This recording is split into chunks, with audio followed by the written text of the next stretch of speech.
Mike Huckabee, Republican candidate for president, ran this commercial for Christmas, and many thought that the shelf in the back looked like a cross. You were asked about it on CNN, and this is what you said. It reminds me of what Sinclair Lewis once said. He says, when fascism comes to this country, it will be wrapped in the flag, carrying a cross. What does that mean? What, fascism or definition of fascism? Do you believe that Mike Huckabee is No, I didn't say that. I said it reminded me. As a matter of fact, they caught me completely cold on that. I had not seen the ad, and they just said there was a cross there. And, you know, it was an instantaneous reflex because I knew of Sinclair's Lewis about being cautious. Because, you know, what prompts this is things like the Patriot Act. You know, if you're not a patriot... But let me go back to this ad. You do not believe that Mike Huckabee, that ad commercial, represents the potential of fascism in the form of a cross?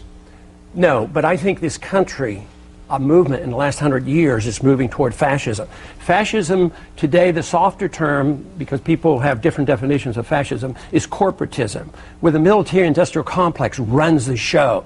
When they, in the name of security, pass the Patriot Act, if you don't vote for it, you know, you're not patriotic America. If you don't support the troops, and you don't support, if you don't support the war, you don't support the troops. It's that kind of antagonism. But we have more corporatism and more abuse of our civil liberties, more loss of our privacy, national ID cards, all this stuff coming has a fascist tone to it. And the country's moving in that direction. That's what I'm thinking about. This was not personalized. I never even used my opponent's names, if you notice. So you think we're close to fascism? I think we're approaching it very close. There's one documentary that's been put out recently that has generated a lot of interest called Freedom to Fascism. And we're moving in that direction. We're not moving toward Hitler-type fascism, but we're moving toward a softer fascism.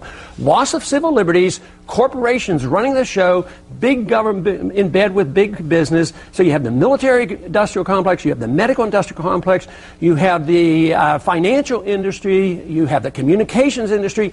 They go to Washington and spend hundreds of millions of dollars. That's where the control is. I call that a soft form of fascism, something that is very dangerous.